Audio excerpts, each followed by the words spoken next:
That was just too hard. Like, no. Hi everyone, welcome back to my channel. I know this is a slightly different setting because I am sitting on my couch in my living room, and this is probably, I think, the 6th or 7th session of my Middlebury Q&A. I know I haven't done this in a hot minute, and I know there are 2 comments that I do want to address that people have left in the past few months. Because I know that the interviews are just around the corner, I also want to make sure that people understand things that could possibly impact their decision to apply or confirm their attendance at Middlebury College. Before I jump in, I just want to say thank you to this person who graciously expressed their gratitude for my providing this YouTube content about Middlebury College. I know it's been about 2 years since I graduated from college, but I still want to make sure that I am continuously providing information that could be helpful to prospective Middlebury students, because like I said in previous videos, I understand how hard it could be to find student-led content or direct thoughts from students currently or previously attending Middlebury College, given the lack of resources. I also want to make sure that I am providing relevant content, so please, if you are resonating with this person, it would be great if you could like comment your thoughts on the content that I give or the content that you wish you would see more about the college, because I'm here to help. That's the whole purpose. So the first question is, I'm a Korean homeschooling senior considering Middlebury College. I really vibe with this college and would like to apply. Okay, I think at the time of my filming right now, it's a little too late, but I really hope you applied.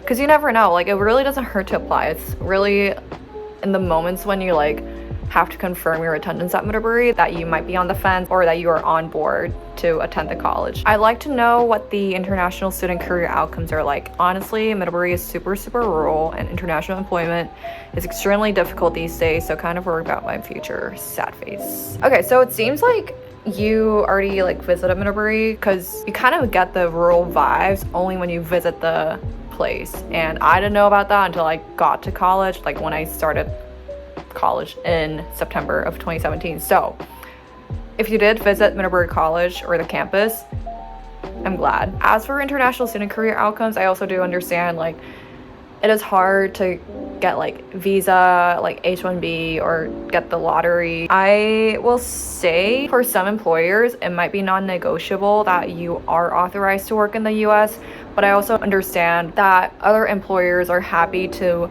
keep you for as long as you have this like visa or temporary work authorization. I think careers, especially internships right after junior year or full-time jobs after grad, are most important, and it's not something that you would necessarily have to stress too much about when you're in your first 2 years of college. So that would be freshman and sophomore. I will say Middlebury provides a lot of resources when it comes to career opportunities. So there is Middlebury Careers, it's called CCI, and I know I had been going there a lot of times to get my resume reviewed or to help with my interviews, or just to network with mid alumni who are working in the industries that I want to explore. Or there's also ISIS, International Student something services. I know that other colleges offer the same center as well, and it's somewhere that you would definitely want to check out. If anything, your willingness to be proactive is most important to really get yourself with all these international student career. As of 2021, when a lot of my friends graduated, they didn't seem to have a lot of difficulty landing a full-time job. I think whether you have to like leave the US would be about a year or 2 or maybe 3 years after starting your job, and so it will be in the back of your mind for sure, but like I think it's not something to stress about when you're just starting college, because at the end of the day, like no matter which college you go to in the US as an international student, you will go through that hurdle, and like it really depends on how you navigate yourself and like what kind of like professional future you see in 3 or 5 years, because that's what I did. I didn't have like a vision board or anything, but I would manifest a lot in terms of like where I want to be, what kind of industries I want to work in, and what kind of job I wanted. My current present doesn't 100% align with those goals that I made, but at least I was able to kind of envision myself like, oh, like in order to do this, I need to go through this and that, and kind of start creating building blocks that would help create a realistic future. Yes, the job market for sure is a little difficult these days because of the recession, and a lot of companies, especially in the tech industry, are cutting jobs or laying off people to save their corporate costs. I understand that like it would be really stressful, and I would say one thing to kind of understand the market is to talk to alumni whose industries are something that you are more interested in exploring, and seeing what they think about the market, what they think about their jobs right now. Something that would kind of help you understand more insights and more about the specific jobs or positions that you want to kind of like test waters. I can't say too much about like the difficulties that you experience as an international student because I'm not an international student, but I'm gonna say, at least for career outcomes as an econ major, and I can speak more about this in a later video, are quite broad. But most commonly, I've been seeing people who go into IB, investment banking, or generally finance. I can only think about like sales and trading, or S&T, and IB, investment banking. Econ majors also go to consulting.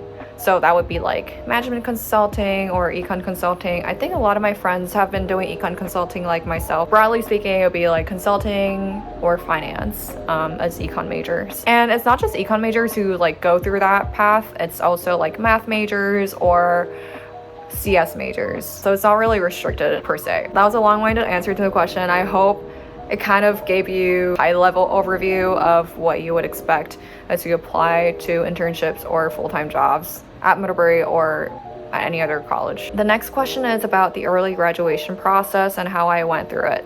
And I'm gonna say I think I briefly talked about this in one of the previous videos when I was just starting senior year or right after. But to reiterate, I decided to graduate early during my sophomore year, but then ever since then I had been going back and forth because right when COVID hit, I got this like crisis, and I was telling myself like I need to stay for the full 4 years to experience college life, because like everybody else, college life got cut short by like a semester or two because of the quarantine and COVID restrictions. So even though I had planned to graduate a semester early in February of 2021, things were still very much up in the air until I confirmed officially to graduate early right before my senior year of college. So by right before, I mean like the summer after junior year. And gladly enough, I had AP credits, and I just had a few other credits that I had to satisfy for during the summer. So basically what I did was I was doing a full-time internship and taking a summer course at UCLA. And maybe COVID quarantine and restrictions worked in my favor because the class and the internship were in person, so I could just do the internship, pass out, wake up, and then take the class, pass out, and then, you know, just do that on repeat. I don't know how many credits that class was worth, but it was enough for me to satisfy all the credits that were required for me to graduate, because there are like 7 or 8 different categories that you have to satisfy in order to graduate, and that class in particular was satisfying something that I had been missing. Then I took 5 classes in my first/last semester of my senior year, and of those 5 classes, I did 1 class as pass and fail. So that was just too hard.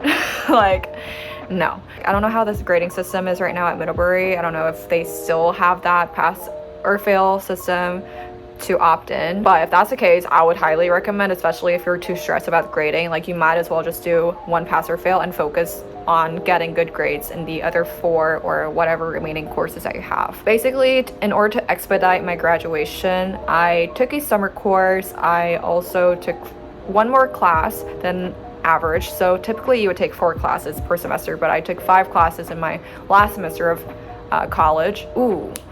I also did J-term. I think that was to satisfy my math minor requirement. I don't know if it specifically helped me with fulfilling all the credits to graduate, like the general credits. In a nutshell, I took a summer course. I also took one more class in college to cramp these like credits. And I would say it could be a little stressful, especially when you're trying to find a course that specifically fulfills a missing category, because that was what I was feeling when I was like interning and like taking the summer course. Basically, the exact timeline is I started my internship. Just when I started my internship, I realized that I needed to take a summer course. So there was like another layer of stress to find the appropriate summer course that was also exciting and that was interesting me, that I would not be bored to death. I think it took me about a week or so to look for that course, and then I think for the second half of the internship, I also started taking that course and, you know, try to submit projects and stuff. So I think it's just like a real hustle mindset that you have to have, and to really just think to yourself and remind yourself time and again like why you're doing this, because sometimes you might be so stressed out that you just feel like this is useless, right? But if you're really aiming to graduate early, you'll know that it's only for a short period of time, and the semester that you'll be saving could be spent for something that's more productive. This is all like speaking for myself, because I know that spring semester that I didn't spend in college, but rather doing something else, was eye-opening to me and only helped me grow. So I would say, like, if you are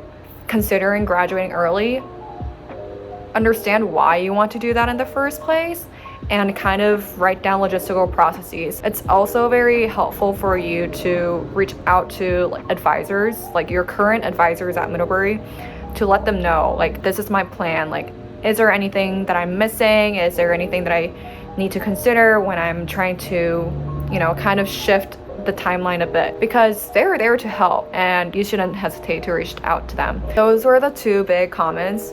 The only 2 comments. If you have any other questions, feel free to comment down below. I think I said this before, I don't really see IG DMs, especially because I have notifications off now. So if there is a general question that you think other people could resonate, then please drop them down below. All right, I hope you guys enjoyed this video, and I'll see you guys next time. Bye bye.